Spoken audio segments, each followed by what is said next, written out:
कृत्य प्रक्रिया के अंतर्गत तव्यत् तव्यानियरः इस सूत्र का अध्ययन हम लोग कर रहे हैं। हम लोगों ने पढ़ा था इसके बारे में कि तव्यत् तव्यानियरः यह प्रथमा बहुवचन का है और यहाँ पर इतरेतर योगक द्वंद्व समास हुआ है। विग्रह क्या है? तो तव्यच्च तव्यश्च अन्यच्च तव्यत् तव्यानियरः, इसमें धातु का अधिकार है तो आ गया धातु। प्रत्यय परश्चा का भी अधिकार है, पराह आया उसके बहुवचन में पराह बन गया अथवा परे भी बन जाएगा पराह। तव्यत् तव्यानियरः इसको रख देंगे तव्यत् तव्यानियरः, ठीक है ना। तव्यत् तव्यानियरः ये सब क्या है? प्रत्यय, ठीक है। सीधे सीधे अर्थ क्या कर देंगे? धातु तव्यत् तव्यानियरः, ठीक है। स्यु कहाँ से आ गया? सर्वं वाक्यम क्रियायां परिसमाप्यते नियम पढ़े तो वृत्ति बन गई धातु पराः तव्यत् तव्यानियरः कृत्याः का भी अधिकार है तो तेज प्रत्ययाः कृत्य संज्ञकाः कृत संज्ञकाश्च, इतना ये अर्थ हम लोग समझ गए।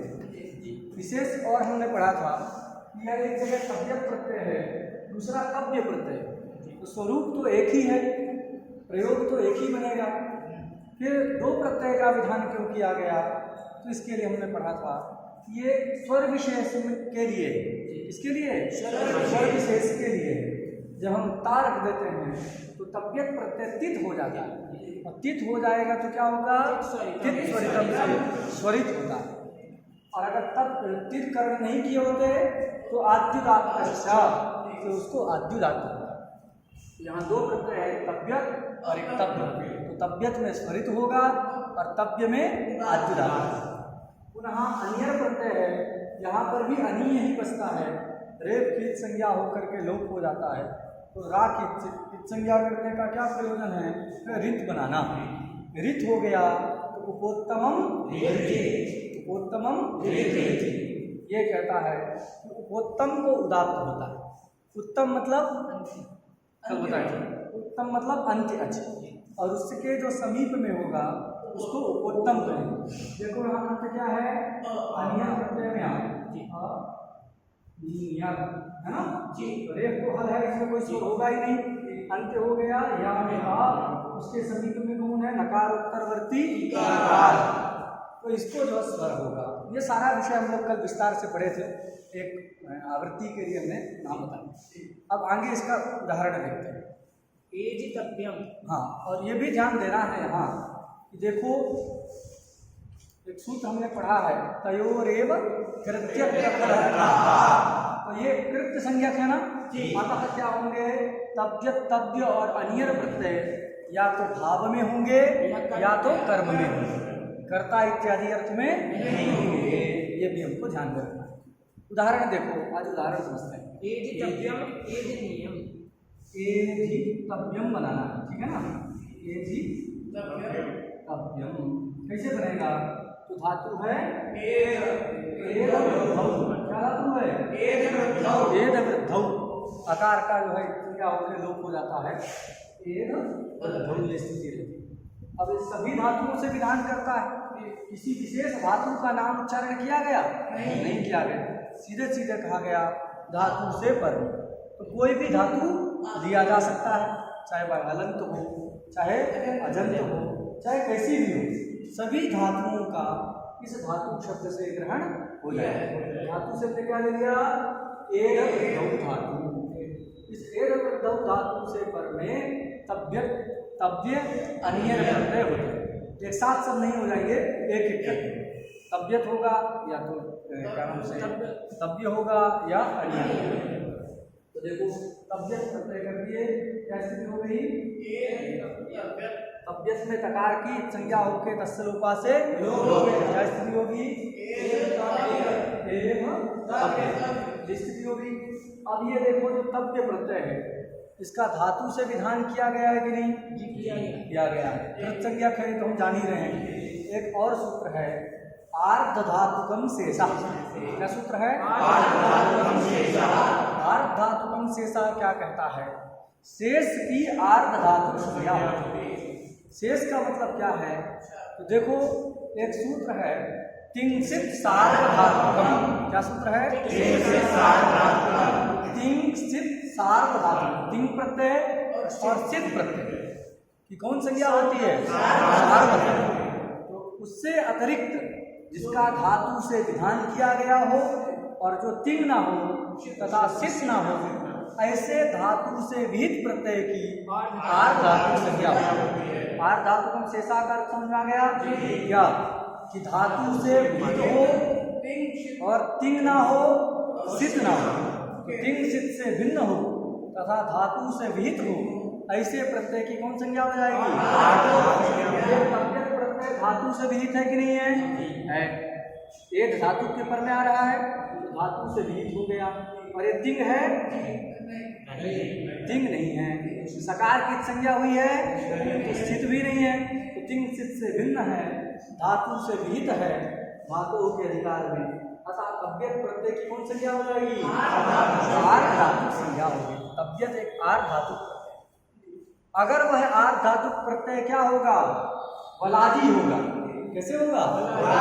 आर्ध धातु प्रत्यय यदि वलादी होगा तो उसको इट का आगम हो जाता है। क्या हो जाता है? क्या सूत्र है? आर्ध धातु कस्येद वलादेः। क्या सूत्र है?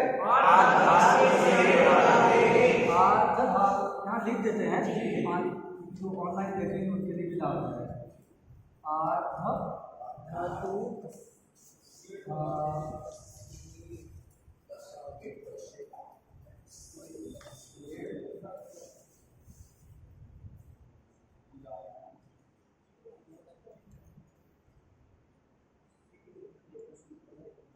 आर्ध धातु से देखो दो विषय, एक तो आर्ध धातु कस्य है और एक वलादी। तो वलादी जो आर्ध धातु उसको क्या होता है? इट। दिख रहा ना? वलादी जो आर्ध धातु, कुछ वलादी आर्ध धातु प्रत्यय को इट आगम हो जाता है। अर्थ स्पष्ट है? वलादेः आर्ध धातुकस्य इट भवति। वलादी जो आर्ध धातु प्रत्यय उसको इट आगम होता है। तव्यत आर्ध धातु है कि नहीं है? उस आर्ध धातु में क्या विशेषण है? वलादी। तो देखते हैं वल प्रत्याहार कहाँ से कहाँ तक बनता है? हल्के ला तक। इसके मध्य में ता आ जाता है कि नहीं? आता है। तो कैसा प्रत्यय हो गया? वलादी आर्ध धातु। तो वलादी आर्ध धातु प्रत्यय है तव्यत प्रत्यय, अतः उसको क्या हो जाएगा? क्या आगम होगा? इट आगम होगा। अब इट में टकार की क्या हो जाती है? तस्य लोपा से लोप बचेगा क्या? अब ताकि संज्ञा हो गई तो ये हो गया कैसा? तित। कल बताए थे तित हो गया। क्या हो गया? तित हो गया। तो जब कोई आगम तित होता है तो जिसको विधान किया जाता है उसके पहले आता है। क्या सूत्र है? सूत्र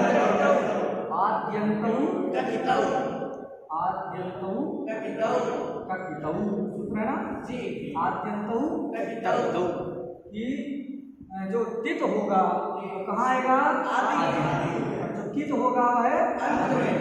जिसको विधान किया गया है, जिसको उद्देश्य करके प्रत्यय का मतलब आगम का विधान किया गया है, अगर वह आगम तित है तो उसके आदि।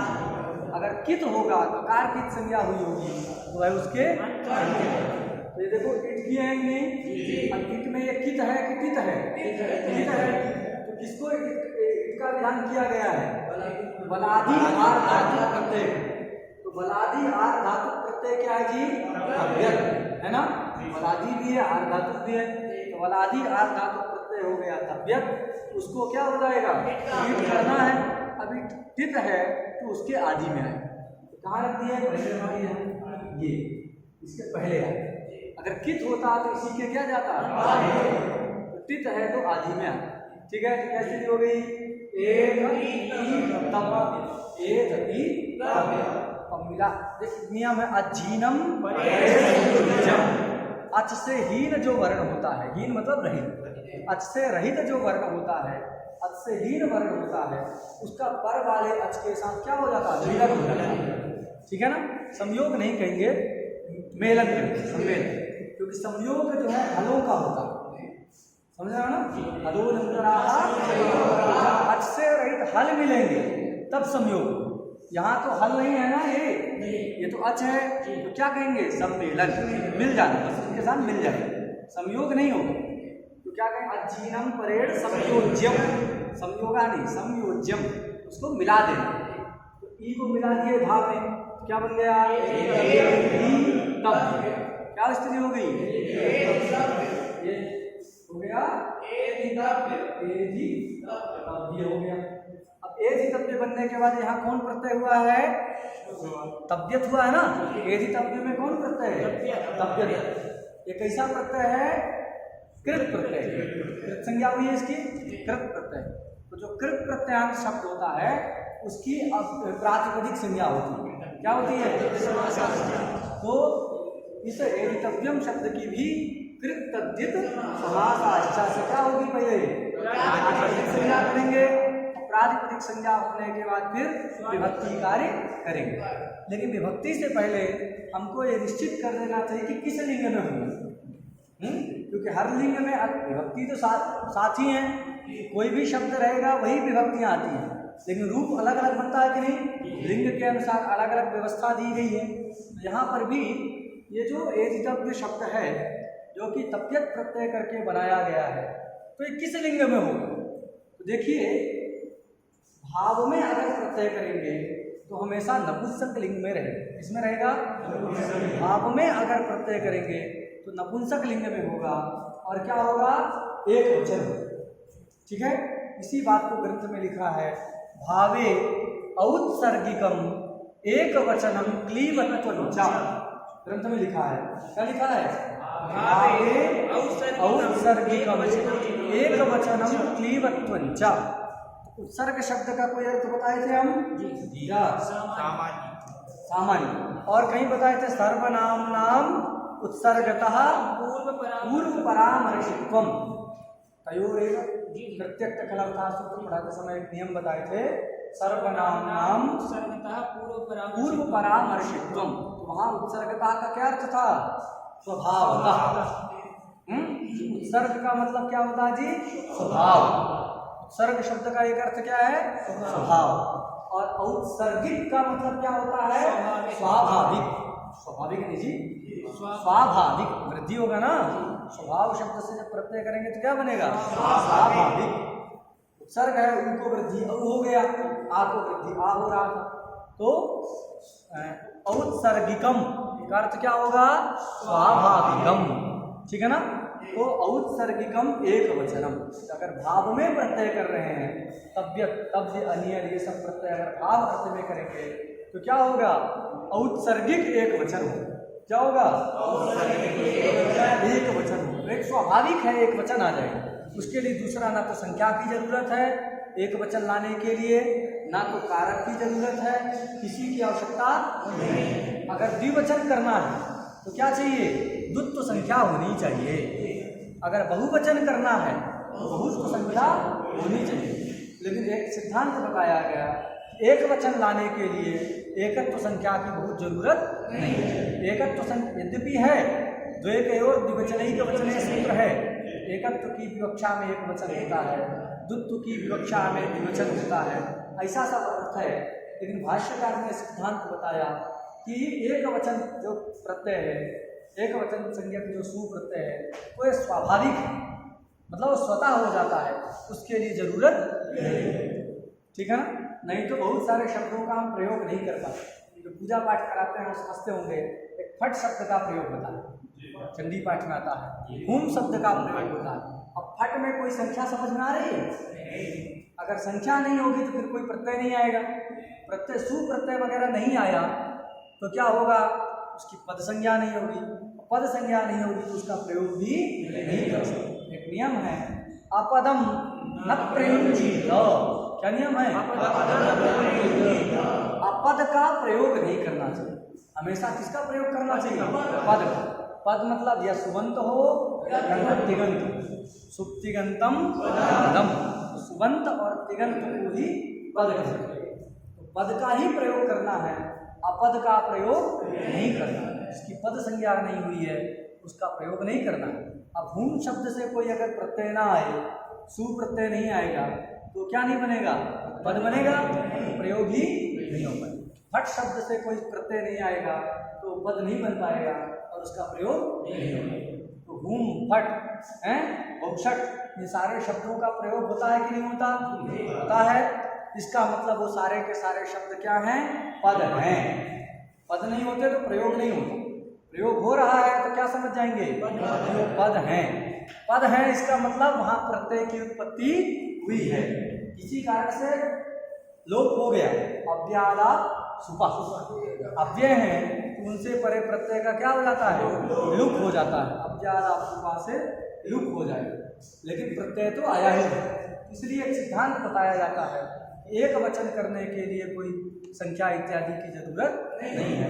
एक वचन जो प्रत्यय होता है क्या होता है, औत्सर्गिक होता है, स्वाभाविक होता है। एक नियम लिख लेना, एक वचनम उत्सर्गतः करिष्यते, एक वचनम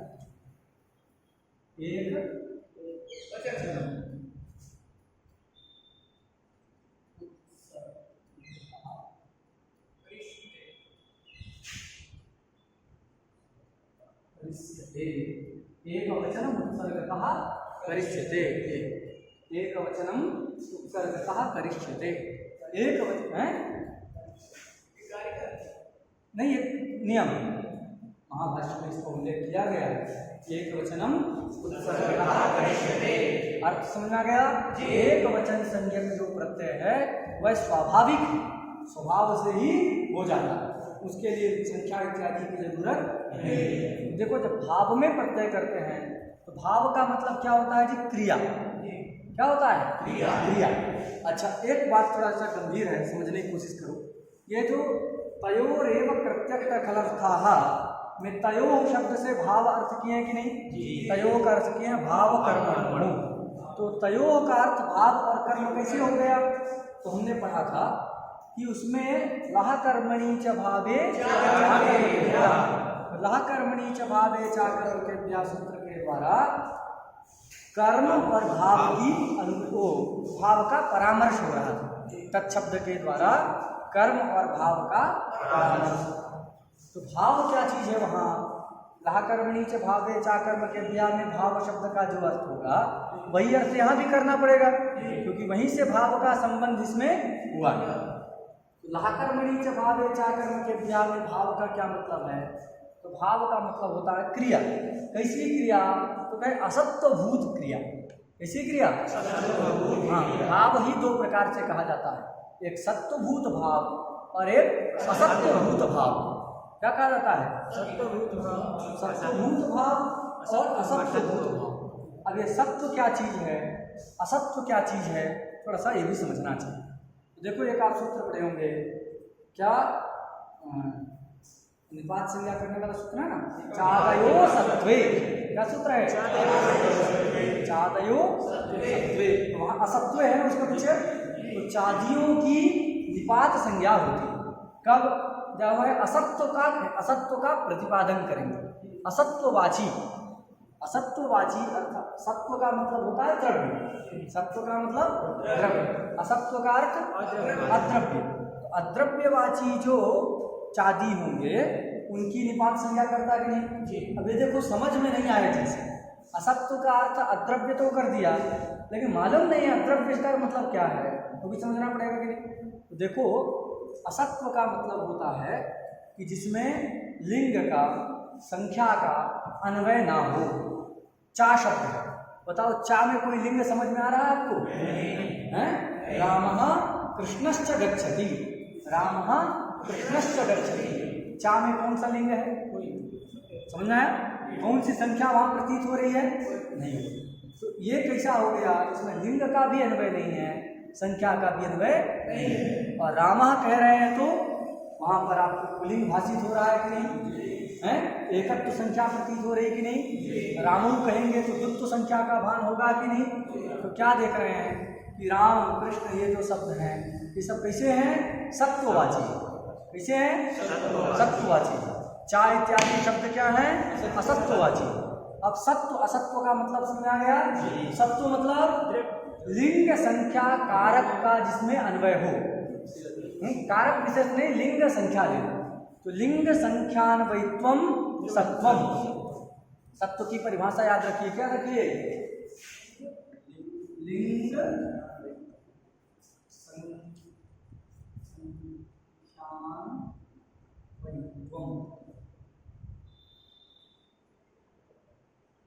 लिंग संख्यान्वयित्वम, ठीक है ना? लिंग संख्यान्वयित्वम सत्वम। क्या है? सत्वम। मानाते जब हल पर में रहेगा तो मनुस्वरा में जाएगा ना। क्या बन गया? लिंग संख्यान्वयित्वम सत्वम। मतलब लिंग संख्या का जिसमें अन्वय हो रहा हो, तो जिसमें अन्वय हो रहा होगा उसको क्या कहेंगे? अन्वयी। अन्वय जिसमें हो रहा होगा उसको क्या कहेंगे? अन्वयी। तो लिंग संख्यान्वयी जो है, मतलब जिसमें लिंग और संख्या का अन्वय है उसको सत्व कहते हैं। जैसे राम कृष्ण इत्यादि। और जिसमें लिंग संख्या इत्यादि का अन्वय नहीं होता उसको क्या कहते हैं जी? अन्वयी है। मतलब जिसमें अन्वय होगा उसको क्या कहेंगे? अन्वयी। शब्द क्या होगा? वो अन्वयी। और अन्वय नहीं होगा तो अनन्वयी। ना अन्वयी थी अन्वयी। लिंग संख्यान्वयी जो होगा, लिंग संख्यान्वयित्व तो सत्व कहलाता है। और लिंग संख्यानन्वयित्वम है, लिंग संख्या अनन्वयित्वम असत्वम। बात सुना गया? समझ आई जी? चाहते हो सत्व को समझ जाओ, वही यहाँ पर सत्व सत्व है। ऐसे पढ़ते रहोगे, वृत्ति रखने से नहीं आएगा समझ में, उसको ऐसे समझना पड़ेगा। चाहते हो सत्व में सत्व का मतलब क्या है? सत्व मतलब लिंग संख्यान्वयित्वम। और वहाँ क्या लिखा है? असत्वम। असत्वम मतलब लिंग संख्यानन्वयित्वम। लिंग संख्यानन्वयित्वम असत्वम। जिसमें लिंग संख्या का अन्वय नहीं होता, ऐसे जो चादी हैं उनकी वो क्या करता है? निपात संज्ञा करता है। चादयो सत्वे जो है असत्वभूत जो चादी है, मतलब जिसमें लिंग संख्या इत्यादि का अन्वय नहीं होता, ऐसे चादियों की निपात संज्ञा करता है, वो असत्व है। उसी प्रकार भाव में भी समझना है। क्या समझना है? भाव। अभी हम क्या बता रहे थे? असत्वभूत भाव। जो भावे की वृत्ति आया है, ऐसे भाव को कहता है भाव। असत्वभूत भाव किसको कहेंगे? जिसमें लिंग संख्या का अन्वय नहीं होगा उसको असत्वभूत भाव। ठीक है ना? भाव मतलब क्रिया समझ। ऐसी क्रिया जिसमें लिंग संख्या इत्यादि का अन्वय ना हो रहा हो उसको असत्वभूत भाव। ठीक है ना? तो पचती कहते हैं। तो देखिए पचती में कोई लिंग आपको समझ में आ रहा है? कौन लिंग की क्रिया है? पाकक क्रिया का बोध हो रहा है। देवदत्ता पाकम करोति, तो पाक का जो पचती से बोध हो रहा है, तो वहाँ पर उसमें कोई लिंग की प्रतीति नहीं हो रही ना? पच्यते, पच्यते कह रहे हैं, यहाँ पर भी कोई लिंग की प्रतीति हो रही है। तो क्या होता है कि जो तिङन्त शब्द के द्वारा जिस क्रिया का भान होता है, तिङन्त शब्द के द्वारा जिस क्रिया का भान होता है उस क्रिया में लिंग का अन्वय नहीं होता, संख्या का अन्वय नहीं होता। पचती में ती प्रत्यय एक वचन का है, उसका अर्थ एकत्व संख्या भी है, लेकिन किस संख्या को कहेगा? कर्ता की संख्या। देवदत्ता पचती, तो देवदत्त कितना है? एक। तो कर्ता की संख्या को बता रहा है, क्रिया की संख्या को। क्या समझा गया?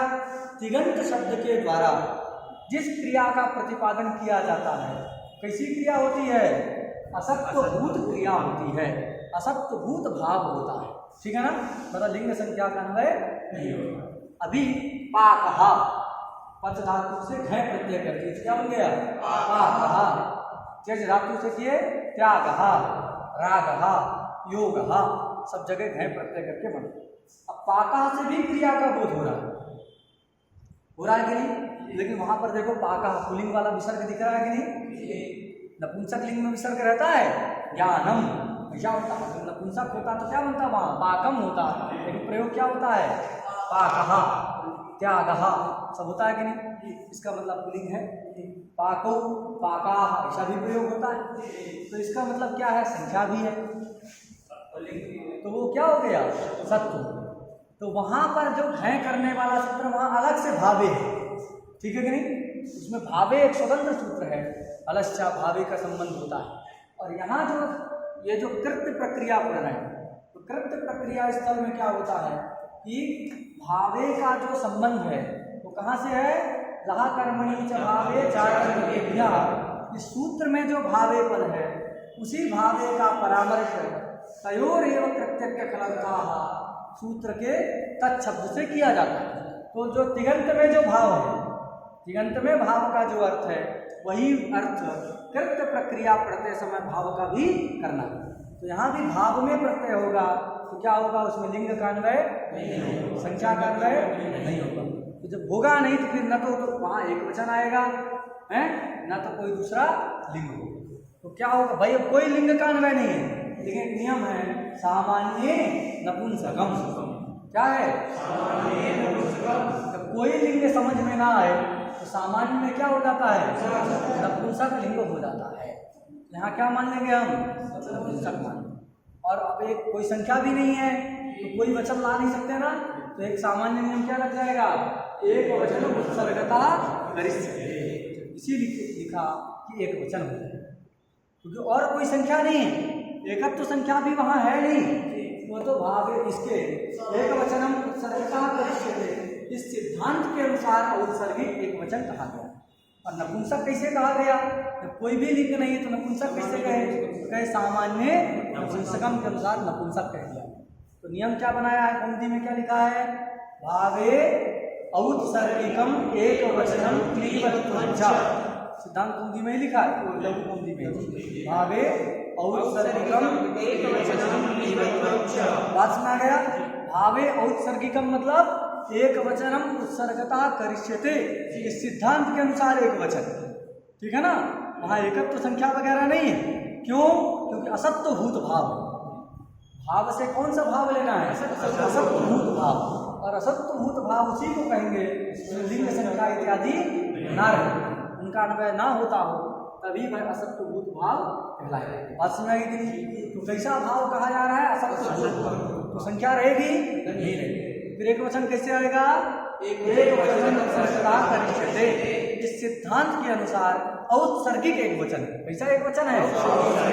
एकत्व को कहने वाला नहीं है, ये बस साधुत्व विधान करने के लिए एक वचन, क्योंकि सु नहीं आएगा तो फिर पद नहीं बन पाएगा।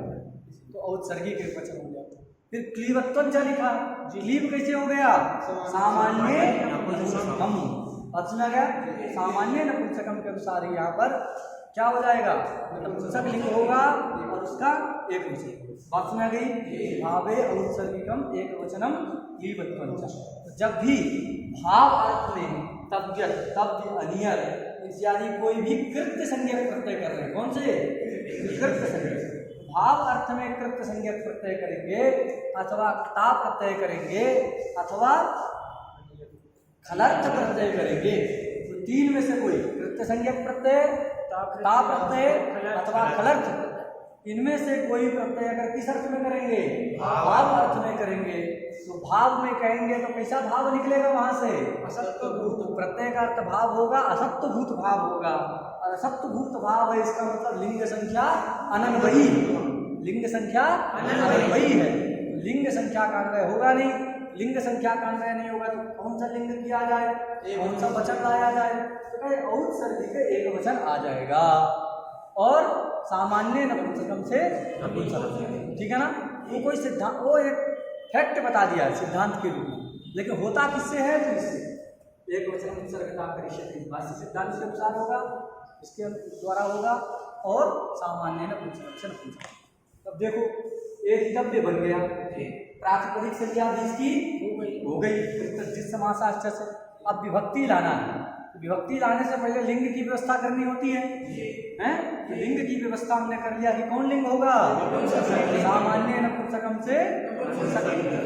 और कौन वचन आएगा? केवल आ गया स्त्री हो गई।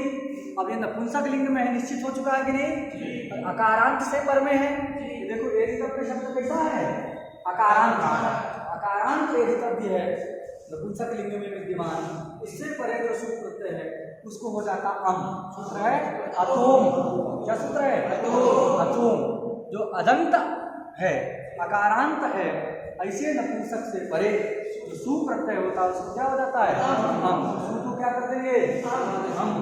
एधितव्य अम, ठीक है ना? एधितव्य अम। अब बताओ किसकी प्राप्ति है? बस।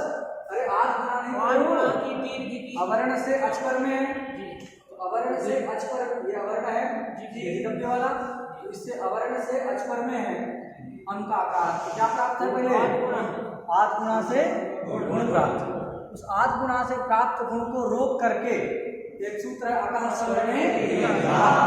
तो अक में भी आता है, सवर्णी अचपर में है, तो उसको बाध करके अकः सवर्णे दीर्घः से क्या प्राप्त है? सवर्ण दीर्घ प्राप्त है। ठीक है ना?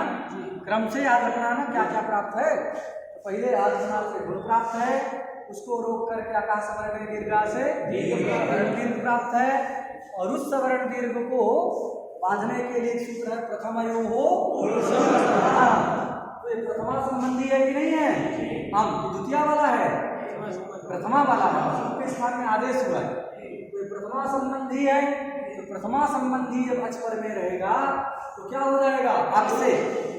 अक से प्रथमा संबंधी अचपर में रहते पूर्व सवर्ण दीर्घ होगा। यहाँ क्या प्राप्त हुआ? इसको बाध करके अकः सवर्ण दीर्घ को बाध करके पूर्व सवर्ण दीर्घ प्राप्त। उसका भी बाधक कौन है? अमी पूर्वा। अब है क्या सूत्र रहेगा? अर्थ अमी पूर्वा का मतलब अक से, अरे अम पर करके नहीं, ऐसा थोड़ी लिखा है, अको म्यची लिखा है ना। अक से अम संबंधी अच परे रहते, केवल अम नहीं करना, नहीं तो अम और आ दोनों के स्थान में हो जाएगा क्या? आ। तो बनने लगेगा एधितव्या, मां गायब हो जाए, समुदाय के स्थान में। इसलिए क्या कहना है? अक से अम संबंधी अच परे रहते पूर्व और पर के स्थान में पूर्व रूप एकादेश, दीर्घ एकादेश, यानी पूर्व रूप एकादेश। ठीक है ना? क्या अर्थ करेंगे? अक से अम संबंधी अच परे रहते पूर्व और पर के स्थान में पूर्व रूप एकादेश। अक कौन हो गया? एधितव्य का आकार, उससे अम संबंधी अच पर में है अकार, तो पूर्व अकार और पर अकार दोनों के स्थान में क्या हो जाएगा? पूर्व। दोनों के स्थान में पूर्व रूप होकर के नया आ। ठीक है ना? तो अब इनको हटा दो, ये आ चला गया, इसका भी आ चला जाएगा, या का ये आ। क्या स्थिति हो गई? एधितव्य आ म मिला दिए तो एधितव्यम अजीनम एधितव्यम बन गया। किस लिंग में है? एधितव्यम त्वया। अब देखो ये समझो, वाक्य दिया है ना, प्रयोग कैसे करना है ये भी समझना चाहिए। एधितव्यम में किस अर्थ में प्रत्यय हुआ जी? चाहिए मतलब भाव अर्थ में हुआ, ये चाहिए ये छोड़िए, क्या किस अर्थ में हुआ है? भाव अर्थ में हुआ। तो जिस अर्थ में प्रत्यय आता है वह अर्थ उस प्रत्यय के द्वारा क्या हो जाता है जी? उक्त हो जाता है। जिस अर्थ में प्रत्यय आएगा वह अर्थ उस प्रत्यय के द्वारा उक्त हो जाएगा, और उससे अतिरिक्त अर्थ सब क्या हो जाएगा? अनुक्त हो जाएगा। तो देखो भाव में आया है, भाव में आया है तो इसका कोई कर्म रहेगा नहीं। भाव वाच्य में करते हैं तो कर्म नहीं होगा ना, भाव में प्रत्यय, इसलिए कोई कर्म होगा नहीं, करता रहेगा। ये एधितव्यम में जो प्रत्यय है तव्यत प्रत्यय, ये भाव को कह रहा है। किसको कह रहा है? भाव अर्थ उक्त हो गया, कर्ता उक्त हुआ। अरे पचती कहते हैं, तो पचती में ती आता है कर्ता व्यक्त में, इसमें आता है पचती में ती प्रत्यय कर्ता में आता है, तो कर्ता अर्थ क्या हो जाता है? उसके द्वारा उक्त हो जाता है। जिस अर्थ में प्रत्यय आएगा वह अर्थ उक्त हो जाएगा। यस्मिन् अर्थे प्रत्ययः सार्थः उक्तः होगा। ठीक है? तो जो जिस अर्थ में प्रत्यय आएगा वह अर्थ उक्त हो जाएगा, और जो भी उक्त हो गया फिर उसमें प्रथमा विभक्ति हो जाती है। अभीते प्रथमा, ये सिद्धांत। अब देखो देवदत्तः गच्छति, गच्छति में ती प्रत्यय किसको कह रहा है? कर्ता को। ती प्रत्यय किसको कहेगा?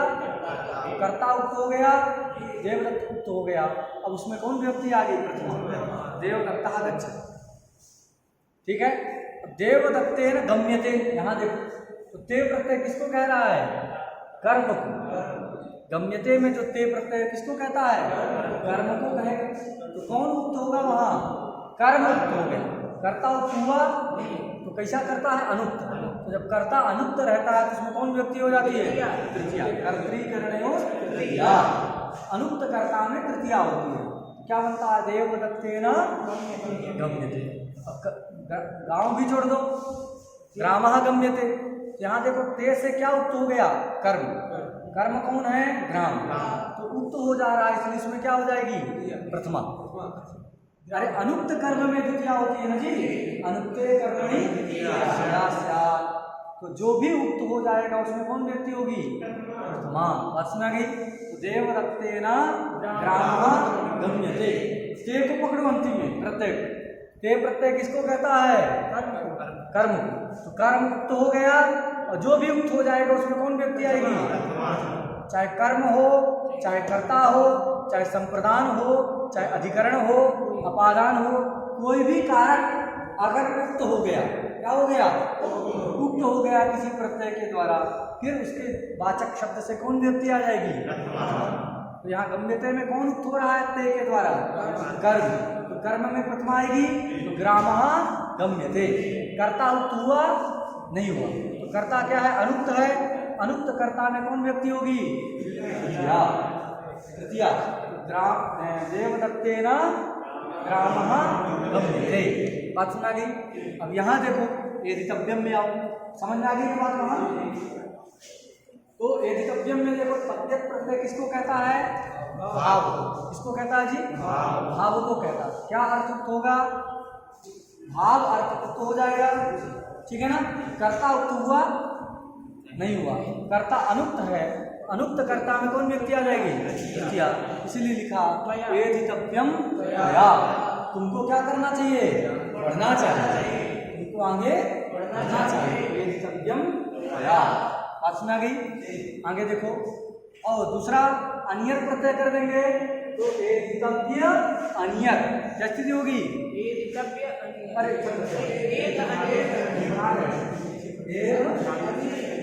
अनियर स्थिति रहेगी ना? एद अनियर। जब अनियर कर दिए तो ये स्थिति हो गई। अब ये अनियर प्रत्यय देखो आर धातु है कि नहीं? है, लेकिन बलादी नहीं। अनियर प्रत्यय जो है आर धातु तो है लेकिन आकार बल में नहीं आता, तो बलादी ना होने के कारण ईट का आगम नहीं होगा। तो ईट आगम नहीं होगा, सीधे एद अनियर। रात तो पहले ही चला जाएगा, तो मिला देंगे तो क्या हो जाएगा? एधनीय। फिर वही व्यवस्था करेंगे, सामान्य नपुंसकम से नपुंसक और औपसर्गिक एकवचन क्या बन जाएगा? एधनीयम। तो या एधनीयम, इसका भी अर्थ वही है, उनको पढ़ना चाहिए। भाव हुआ है कर्ता अनुक्त है, इसलिए कर्ता में त्वया मया भी कर सकते, हमको पढ़ना चाहिए। क्या होगा? अस्माभि एधनीयम। हम सबको पढ़ना चाहिए। अस्माभि एधनीयम, सर्वैहि एधनीयम है, त्वया एधनीयम। तो एक वचन रहेगा। देखो अस्माभि बहुवचन था ना, फिर भी यहाँ हमने क्या किया? एक वचन एधनीयम है। हम मुझे क्या पता है? मया आवाभ्याम, आवाभ्याम एधनीयम बदलेगा नहीं उधर, वो एक वचन ही रहेगा। क्लियर हो गया? चल अब कर्म का उदाहरण दे रहे हैं। कर्म में प्रत्यय करेंगे तो क्या धातु है? ची धातु। क्या धातु है? चयने। ची चयने में यहाँ की संज्ञा हो जाएगी श्लोक होते क्या बन गया? ची। और क्या प्रत्यय कर दिए? तब्यत अथवा तब, कोई भी करोगे बचेगा तब। एधि मतलब ची तब स्थिति हो गई। अब ये देखो ची तब ये स्थिति है, ये भी धातु भी है, बलादी। पीड़ागम होगा कि नहीं होगा? नहीं होगा। क्या होगा? पीड़ागम क्यों नहीं होगा? क्योंकि धातु का प्रकार सेठ धातु अनिट धातु, जिसको इट नहीं होता उसको अनिट कहते हैं, और जहाँ इट होता है उसको क्या कहते हैं? सेठ। तो ये अनिट धातु कैसी है? बात ऐसा है, एक सूत्र है, एकाच उपदेशेन उदात्तात्। क्या सूत्र है? उपदेश काल में जो एक अक्ष वाली धातु होती है और वो अनुदात्त यदि रहेगी तो उसको क्या नहीं होगा? इडागम नहीं होगा। चीय में कितना अक्ष है? एक आछ हो गई कि नहीं? चीय में कितना अक्ष है? एक। तो एकाक्ष है और ये जो ई है वह क्या है? अनुदात्त है। कैसा है? अनुदात्त। तो ये क्या हो गया? अनुदात्त धातु है और एकाक्ष। उपदेश काल में जिस समय उच्चारण किया गया था चीय चयने उस समय एक ही अक्ष है और उदात्त भी है, अनुदात्त भी है। तो एकाक्ष उपदेशेन उदात्तात् से क्या हो गया है? ईट का निषेध हो गया। तो ये अनिट धातु मानी जाएगी। तो बलादी आर धातु होने पर भी क्या नहीं होगा? ईट का आगम नहीं होगा। तो ची तब ये स्थिति रहेगी। लेकिन ये आर धातु है कि नहीं है? एक सूत्र गुण करने वाला क्या? आर धातु प्रत्यय के परे रहते जो इगंत अंग है। इक आता ना कि में ची में इगंत अंग है, इसलिए सार्व धातु का धातु पे उसे क्या हो जाएगा? ई को गुण क्या होता है जी? ए। क्या बन गया? चेतव्य। क्या बन गया? चेतव्य। अब यहाँ किस अर्थ में प्रत्यय किए हैं? कर्म। तो कर्म में अब कर्म जिस लिंग का होगा वही लिंग इसमें भी आ जाएगा। तो कर्म किसको बना रहे हैं? धर्म। किसको बना रहे हैं? धर्म को चुनना चाहिए, धर्म का चयन करना चाहिए। धर्म शब्द पुल्लिंग में चलता है, यहाँ पर भी कौन लिंग होगा? इसका पुल्लिंग होगा। एक वचन करना है, धर्म एक है। धर्म कितना है? एक ही है ना? सनातन। धर्म तो एक ही है, सनातन। बाकी सब मजाक है, छोटे छोटे बन गए। तो वो धर्म है, उसका चयन करना चाहिए। तो एक है इसलिए एक वचन आ जाएगा। तो क्या बनेगा? चेतव्यः धर्मः। अब किस अर्थ में प्रत्यय हुआ? चेतव्य में कर्म। कौन सा अर्थ उक्त होगा? कर्म उक्त हो गया। कर्म क्या चीज है यहाँ? धर्म। चयन क्रिया का कर्म होता है। कर्म किसका होता है? कोई भी कर्ता, करण, संप्रदान, अपादान, ये जो भी बनेंगे कारक ये सब किसके बनेंगे? क्रिया। क्रिया का ही कोई कर्ता होगा, क्रिया का ही कोई कर्म होगा, क्रिया का ही कोई करण होगा, क्रिया का ही कोई संप्रदान होगा। तो यहाँ पर धर्म कर्म है। किसका? चयनक क्रिया। कौन क्रिया है? चयनक क्रिया का कर्म है कौन? धर्म। तो धर्म कर्म है और वो कर्म जो है तव्यक प्रत्यय के द्वारा क्या हो गया है? उक्त हो गया। उक्त हो गया तो कौन विभक्ति हो जाएगी? प्रथमा। तो धर्म। नहीं तो क्या बन जाता? धर्म। कर्म में क्रिया, लेकिन उक्त हो गया है तो प्रथमा हो जाएगी। तो क्या बन गया? धर्म। और बताओ कर्ता उक्त हुआ? नहीं हुआ, केवल कर्म उक्त हुआ है। प्रथमा हो गई। कर्ता अनुक्त है तो कौन व्यक्ति हो जाएगी? तृतीया। अनुक्त कर्ता में तृतीया। क्या बन गया? चेतव्यः धर्मः त्वया। तुमको धर्म का चयन केवल तुमको नहीं करना चाहिए जी, अस्माभिः सर्वैः, अस्माभिः सर्वैः धर्मः चयनीयः। अरे अनियन करेंगे तो क्या बनेगा? चयनीयः। कैसे बनेगा? ची धातु है, अनियन प्रत्यय कर दिए, अब उसको भी गुण होकर क्या बन जाएगा? चे हो जाएगा। चे अनियन केचो यवा यावः। तो क्या बन जाएगा? चयनीयः बन जाएगा। अस्माभिः सर्वैः धर्मः चयनीयः। सबको धर्म का चयन करना चाहिए। ठीक है ना? सन्मार्गः चयनीयः। सन्मार्ग का चयन करना चाहिए। आप समझा गए? चलो और क्या उदाहरण दिया है? भावे औत्सर्गिकम एक वचनम क्लीवत्वं च चेतव्यश्चयनीयः वा धर्मस्त्वया। ठीक है ना? केलिमर उपसंख्या। अब एक वार्तिक है, इसको भी खत्म कर दो, कल ही दिन है। एक वार्तिक आ रहा है, केलिमर उपसंख्या। एक केलिमर प्रत्यय। क्या प्रत्यय है? केलिमर प्रत्यय। ठीक है ना? वार्तिक लिखने की जरूरत नहीं है, लिखा है केलिमर प्रत्यय। यहाँ भी नकार की क्या हो जाएगी? से क्या बचा? केलिम बचा। तो केलिम में जो का है वो प्रत्यय के आदि में है कि नहीं है? एक सूत्र है लसक्व तद्धिते। क्या है? क्या कहता है?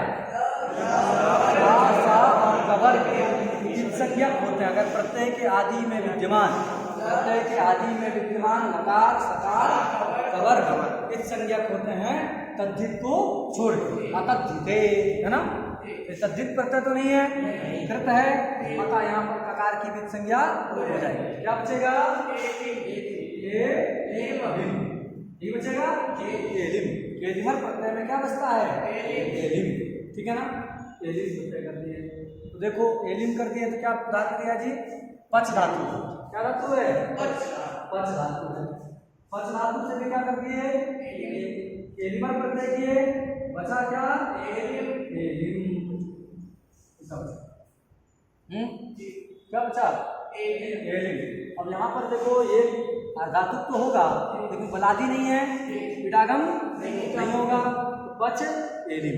अब ये अजीनम मिला दो, यहाँ गुण वृद्धि कुछ करना नहीं है, क्या बन गया? पचेलिम, ठीक है। पचेलिम मतलब पकाने योग्य।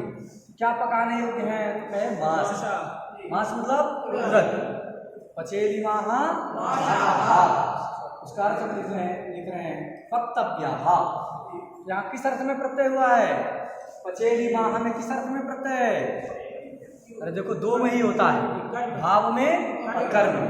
तो भाव में होता तो नपुंसक होता, एक वचन होता, ना तो नपुंसक है ना ही एक वचन, बहुवचन दिख रहा है ना। इसलिए क्या समझ गए?